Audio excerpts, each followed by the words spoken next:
Hello दोस्तों, कैसे हैं आप सब। आज ना हम सूरदास जी के पदों की दुनिया में चलने वाले हैं और ये कोई आम पोएट्री सेशन नहीं होगा। यहाँ हम एक ऐसी मजेदार बातचीत देखेंगे जहाँ तारीफ और ताने के बीच का फर्क बिल्कुल मिट जाता है। इसमें प्रेम है, गुस्सा है और ढेर सारी छेड़छाड़ है। अच्छा, हम सब जानते हैं कि दोस्ती में हंसी मजाक और एक दूसरे की खींचातानी तो चलती ही रहती है ना। कभी कभी हम मजाक में ऐसी बातें कह जाते हैं जिनका मतलब बहुत ही गहरा होता है। आज की कहानी भी ऐसी ही एक तीखी सी नोक-चोक से शुरू होती है। तो चलिए सीन को इमेजिन करते हैं। एक तरफ है वृंदावन की गोपियां जिनका दिल सिर्फ और सिर्फ कृष्णा के लिए धड़कता है, और उनके सामने खड़े हैं उद्धव जो कृष्णा के सबसे अच्छे दोस्त हैं और उनका एक ज्ञान भरा संदेश लेकर आए हैं। पर गोपियों को ज्ञान नहीं, उन्हें तो कृष्णा चाहिए। तो सोचिए उनका सारा गुस्सा किस पर निकलेगा। बिल्कुल सही, बेचारे उद्धव पर। तो चलिए सीधे इस मुलाकात में चलते हैं और देखते हैं कि गोपीज उद्धव का स्वागत आखिर करती कैसे हैं। सुनने में तो तारीफ लगेगी, पर क्या ये सच में तारीफ है? आइए देखते हैं। गोपीज कहती हैं, हे उद्धव, तुम तो बहुत ही बड़भागी हो। सुनने में कितना अच्छा लग रहा है ना, जैसे वो कह रही हो कि उद्धव तुम कितने किस्मत वाले हो। लेकिन यहाँ एक बहुत बड़ा ट्विस्ट है। यहाँ बड़भागी कहकर गोपियां असल में व्यंग्य कर रही हैं, यानी कि सार्केज्म। उनका कहने का मतलब है तुमसे बड़ा दुर्भाग्यशाली, तुमसे बड़ा अनफॉर्चुनेट कोई नहीं है। ये वो तारीफ है जो असल में एक बहुत ही गहरा ताना है। तो गोपीज बेसिकली कहना क्या चाहती हैं? वो कहती हैं तुम हमेशा कृष्ण के साथ रहते हो जो प्रेम के सागर हैं, लेकिन फिर भी तुम्हारे ऊपर प्रेम का एक छींटा तक नहीं पड़ा। तुमने कभी प्यार किया ही नहीं, इसलिए तुम बिछड़ने का दर्द क्या जानो। इस मामले में तुम सच में कितने किस्मत वाले हो। गोपियां सिर्फ ताना मारकर रुकती नहीं हैं, वो अब उद्धव को कुछ बेहतरीन एग्जाम्पल्स देकर समझाती हैं कि वो ऐसा क्यों सोचती हैं। चलिए देखते हैं वो अपनी बात को साबित कैसे करती हैं। पहला एग्जाम्पल, वो कहती हैं तुम तो उस पुरानी पात यानी कमल के पत्ते की तरह हो जो रहता तो हमेशा पानी के अंदर है, पर उसके शरीर पर पानी का एक दाग तक नहीं लगता। इसकी तुलना ना आप एक वाटरप्रूफ जैकेट से कर सकते हैं। जैसे बारिश में जैकेट पहनने पर हम गीले नहीं होते, बिल्कुल वैसे ही कमल का पत्ता पानी में रहकर भी सूखा रहता है। गोपियां यही कह रही हैं, उद्धव तुम कृष्ण रूपी प्रेम के समुंदर में तो रहते हो, पर तुम पर उस प्रेम का कोई असर ही नहीं हुआ। एक एग्जाम्पल से उनका मन नहीं भरा, अब वो दूसरा और भी पावरफुल एग्जाम्पल देती हैं। वो कहती हैं, या फिर तुम उस तेल की मटकी की तरह हो जिसे पानी के अंदर रखने पर भी पानी की एक बूंद उस पर नहीं ठहरती। हम सब जानते हैं कि तेल और पानी कभी मिक्स नहीं होते, चाहे आप कितनी भी कोशिश कर लें। गोपियों का मतलब एकदम साफ है, उद्धव तुम कृष्ण के इतने पास होकर भी उनके प्रेम से उसी तरह अलग हो जैसे तेल पानी से अलग रहता है। गोपीज ने क्या जबरदस्त उदाहरण दिए हैं, है ना। अगर आपको भी गोपीज की ये बातें पसंद आ रही हैं और इस एक्सप्लेनेशन में मजा आ रहा है, तब फटाफट 1 सेकंड निकालकर इस वीडियो को लाइक कर दीजिए और चैनल को सब्सक्राइब करना मत भूलिएगा। इससे हमें और भी ऐसी ही विश्लेषण लाने की हिम्मत मिलती है। अभी तक तो गोपीज ने उद्धव को बताया कि वो उनके बारे में क्या सोचती हैं। अब बारी है उनकी अपनी। वो बताती हैं कि उनका प्रेम कैसा है, और ये तुलना इस पूरे पद का दिल है। उद्धव को उनकी स्थिति समझाने के बाद गोपियां आगे कहती हैं, उद्धव तुमने तो कभी प्रीति नदी यानी प्रेम की नदी में अपना पैर तक नहीं डुबोया। तुम्हारी नजर ने तो कभी किसी के रूप पर मोहित होना सीखा ही नहीं। यहाँ दोनों के बीच का अंतर बिल्कुल साफ दिखता है। एक तरफ उद्धव है, प्रेम से एकदम अलग, तेल की मटकी की तरह, और दूसरी तरफ गोपियां जो प्यार में पूरी तरह लिपटी हुई हैं। लेकिन कैसे? जैसे गुड़ से चींटी। आइए इसका मतलब समझते हैं। और ये आखिरी लाइन इस पद का दिल है। सूरदास जी कहते हैं कि गोपियां उद्धव से कहती हैं, हम तो भोली भाली सीधी सादी अबलाएं हैं। हमारा कृष्ण से प्रेम वैसा ही है जैसा गुड़ और चींटी का होता है। जैसे चींटी गुड़ से चिपक जाती है और फिर चाहे उसकी जान ही क्यों न चली जाए, वो उससे अलग नहीं हो पाती। ठीक वैसे ही हम कृष्ण के प्रेम में पागी हुई हैं, उनसे लिपटी हुई हैं। तो ये था गोपी उद्धव संवाद का पहला लेकिन बहुत ही दमदार हिस्सा। उम्मीद है गोपीज का पॉइंट ऑफ व्यू आपको बिल्कुल क्लियर हो गया होगा। तो अब देखते हैं आपने कितना समझा। अब आपकी बारी है एक छोटा सा सवाल। सवाल स्क्रीन पर है। पुरैनी पात यानी कमल के पत्ते का एग्जाम्पल गोपीज ने किसके लिए इस्तेमाल किया था? ऑप्शंस हैं कृष्णा के लिए, उद्धव के लिए, अपने लिए या सूरदास के लिए। थोड़ा सोचिए। जी हाँ, बिल्कुल सही जवाब है बी, उद्धव के लिए। गोपियों ने तो उद्धव की बोलती बंद कर दी है, लेकिन अब सबसे बड़ा सवाल ये है कि उद्धव ने इन सब बातों का क्या जवाब दिया होगा? क्या वो चुप रह गए या उन्होंने भी गोपियों को कोई ज्ञान दिया? ये सब जानने के लिए इसका पार्ट 2 देखना बिल्कुल मत भूलिएगा। मिलते हैं बहुत जल्द। धन्यवाद। नमस्ते। सूरदास के पद के इस चर्चा में आपका एक बार फिर से स्वागत है। जहां हमने पार्ट 1 में बात छोड़ी थी ना, चलिए ठीक वहीं से इस कहानी को आगे बढ़ाते हैं। चलिए शुरुआत एक सवाल से करते हैं। कभी सोचा है उस एहसास के बारे में जब दिल में एक तूफान हो, लेकिन लफ्ज बस होठों पर आके रुक जाते हैं? ठीक यही हाल इस वक्त गोपियों का है। तो हमारा पहला हिस्सा इसी बात पर है कि गोपियों के दिल में जो बातें थीं वो आखिर दिल में ही क्यों रह गईं। चलिए उनके इस अंदरूनी दर्द को थोड़ा समझने की कोशिश करते हैं। आइए इसमें थोड़ा गहरा उतरते हैं। पहली ही लाइन देखिए, मन की मन ही मांझ रही। उफ, क्या लाइन है। इसी एक पंक्ति में उनके सारे दुख का सार है, उसका निचोड़ है। इसका मतलब सीधा सा है कि हमारे दिल की बात हमारे दिल के अंदर ही बस बंद होकर रह गई। गोपियां उद्धव से कह रही हैं कि उन्हें कृष्ण से कितना कुछ कहना था, अपने दिल का पूरा हाल सुनाना था। लेकिन अब जब वो लौटकर ही नहीं आ रहे हैं तो वो सारी बातें किस काम की? वो सब अंदर ही अंदर घुटकर रह गई हैं। इस लाइन में ना एक शब्द बहुत खास है, मांझ। इसका मतलब है अंदर या भीतर। ये शब्द उनके जज्बातों के दबे रहने के एहसास को और भी गहरा बना देता है। इसको ना एक आज के ज़माने के एग्जाम्पल से समझते हैं। कभी ऐसा होता है कि हम किसी को एक बहुत लंबा इंपॉर्टेंट मैसेज टाइप करते हैं, पूरी फीलिंग्स डाल देते हैं उसमें, फिर सेंड बटन दबाने से आई पहले उसे बार बार डिलीट कर देते हैं। सोचा है कभी? वो जो कहने की चाह थी वो तो अंदर ही रह नहीं ना। बिल्कुल बिल्कुल वैसा ही एहसास है ये। अच्छा, तो चलिए आप देखते हैं कि ये दर्द इतना बढ़ा कैसे। ये एक दिन की बात नहीं थी, ये एक लंबे इंतजार का नतीजा था जिसे सिर्फ एक उम्मीद ने जिंदा रखा हुआ था। और देखिए, ये पंक्ति कितनी खूबसूरती से बताती है कि उन्होंने इतना लंबा इंतजार आखिर किया क्यों। वो कहती हैं, कृष्ण के लौट आने की उम्मीद के सहारे ही तो हम इतने समय से अपने तन और मन का ये दर्द सह रही थीं। यहां दो इंपॉर्टेंट शब्द हैं। एक है अवधि, जिसका मतलब है समय या टाइम पीरियड, और दूसरा है व्यथा, यानी व्यथा या दर्द। मतलब इतने लंबे समय तक उन्होंने ये सारा दर्द सिर्फ एक आस पर, एक होप पर सहा। इसकी तुलना आप उस इंतजार से कर सकते हैं जब कोई अपना बहुत दूर से आने वाला हो। उनसे मिलने की खुशी में, उस होप में हम हर छोटी बड़ी परेशानी बर्दाश्त कर लेते हैं, है ना? वही सब्र गोपियों ने दिखाया। पर अब उनके सब्र का बांध टूट जाता है। वो कहती हैं, और अब तुम्हारे इस योग के संदेश को सुन सुनकर हमारे विरह की आग और भी ज्यादा भड़क उठी है। ये उनका ब्रेकिंग पॉइंट है। बिल्कुल। तो सबसे जरूरी बात यह है कि वो बेचारी उम्मीद कर रही थी प्रेम के संदेश की, और उन्हें मिला क्या? ज्ञान का उपदेश। उद्धव का ये जो योग संदेश है ना, ये उनके विरह यानी बिछड़ने के दर्द में आग में घी डालने जैसा काम कर रहा है। वैसे अगर ये ब्रेकडाउन आपको समझने में मदद कर रहा है तो एक छोटा सा ब्रेक लीजिए और लाइक और सब्सक्राइब जरूर कीजिए, ताकि ऐसी और चर्चाएं आप तक आसानी से पहुंचती रहें। चलिए आगे बढ़ते हैं और देखते हैं कि ये बात अब कहां तक जाती है, क्योंकि यहां आकर गोपियां साफ साफ महसूस करती हैं कि उनके साथ धोखा हुआ है और अब सारी हदें पार हो चुकी हैं।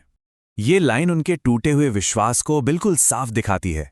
हम जिससे अपनी रक्षा की पुकार लगाना चाहती थी ना, दुख की धारा वहीं से बहकर आ रही है। मतलब जिस कृष्ण से वो मदद मांगना चाहती थी, वही उनके दुख का कारण बन गए हैं। यहाँ ये शब्द देखिए, गुहारी।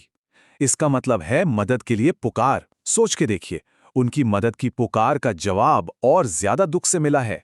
ये एक गहरे बिट्रेल, एक धोखे का एहसास है। और आखिर में सूरदास के शब्दों में गोपियां कहती हैं, अब हम धैर्य क्यों रखें जब प्रेम की मर्यादा ही नहीं रखी गई। उनके लिए अब सब्र करने का कोई कारण बचा ही नहीं है। देखिए, उनके हिसाब से उन्होंने प्रेम की मर्यादा निभाई, उन्होंने शांति से इंतजार किया। लेकिन कृष्ण ने अपनी मर्यादा नहीं निभाई। प्रेम की मर्यादा क्या होती है? यही ना कि प्रेम के बदले प्रेम देना चाहिए। पर उन्होंने क्या किया? उन्होंने ज्ञान का संदेश भेज दिया।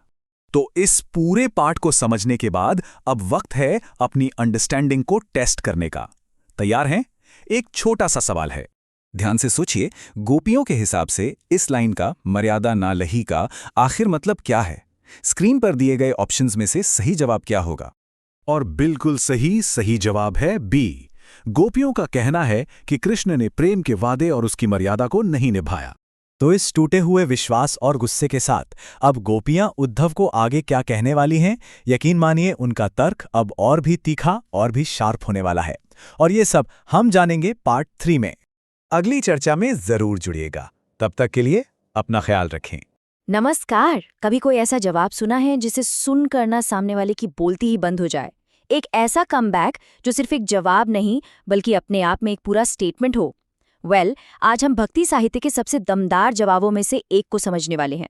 सूरदास के पद की इस सीरीज के तीसरे हिस्से में आप सबका स्वागत है। तो देखिए, पिछले भाग में उद्धव ने अपना ज्ञान और योग का संदेश गोपियों के सामने रख दिया था। लेकिन आज हम देखेंगे गोपियों का वो जबरदस्त पलटवार जो ना सिर्फ उद्धव को चुप करा देगा बल्कि प्रेम और भक्ति की परिभाषा ही बदल कर रख देगा। तो तैयार हो जाइए साहित्य के सबसे शानदार आर्ग्यूमेंट्स में से एक को देखने के लिए।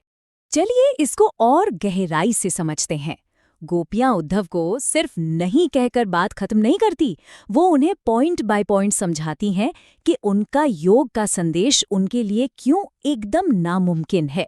और जो तर्क वो देती है ना, वो महज एक इंकार नहीं है बल्कि भक्ति की साइकोलॉजी पर एक मास्टर क्लास है। तो गोपियां अपने आर्ग्यूमेंट की शुरुआत एक बहुत ही अनोखे और पावरफुल एग्जाम्पल से करती हैं। और ये सब शुरू होता है एक पक्षी और लकड़ी के एक छोटे से टुकड़े से। हैरान हुए? चलिए समझते हैं। पहली ही लाइन में गोपियां कहती हैं, हमारे हरी हारिल की लकड़ी। इसका मतलब है हमारे लिए श्री कृष्ण उस हारिल पक्षी की लकड़ी की तरह हैं। लेकिन ये हारिल पक्षी है क्या? और भई इसका लकड़ी से क्या लेना देना है? अब जरा इस स्लाइड पर नजर डालिए। ये जो हारिल पक्षी है ना, ये चाहे जमीन पर चले या आसमान में उड़े, अपने पंजों में लकड़ी का एक टुकड़ा हमेशा दबाए रखता है। वो उसका आधार है, उसकी लाइफलाइन है। गोपियां ठीक यही कह रही हैं कि जैसे हारिल पक्षी उस लकड़ी के बिना एक पल नहीं जी सकता, वैसे ही हमारे जीवन का एकमात्र आधार, a single point of focus, Krishna है। वो हमारे लिए सिर्फ भगवान नहीं, हमारे होने का कारण है। और ये पकड़ सिर्फ कोई इमोशनल अटैचमेंट नहीं है।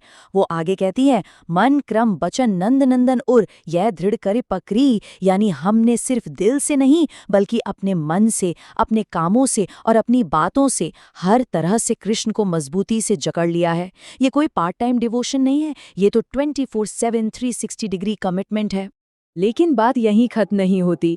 उनका ये समर्पण कितना गहरा है, चलिए देखते हैं कि ये उनकी जिंदगी में कैसे रचा बसा हुआ है। वो कहती हैं, जागत सोवद स्वप्न दिवस निसी कान कान जकरी। मतलब जागते हुए, सोते हुए और यहाँ तक कि सपनों में भी, दिन हो या रात, हमारे मन से और हमारे मुंह से बस एक ही रट लगी रहती है, कान कान। कृष्ण का नाम उनके लिए सिर्फ एक शब्द नहीं है, ये वो सांस है जो वो लेती हैं, उनकी जिंदगी का साउंड ट्रैक है। तो सोचिए जरा, उनका पूरा जीवन कृष्ण के नाम की एक मीठी लगातार चलने वाली धुन बन चुका है। एक ऐसी धुन जो सुकून देती है। और ये समझना बहुत जरूरी है क्योंकि अब वो इसकी तुलना उद्धव के लाए संदेश से करने वाली है। और यहीं से कहानी में एक ड्रामेटिक ट्विस्ट आता है। अब तक माहौल प्रेम और मिठास का था, लेकिन अब गोपियां बताएंगी कि उद्धव का योग का संदेश सुनकर उन्हें असल में कैसा महसूस हुआ। क्या कमाल का मेटाफर है।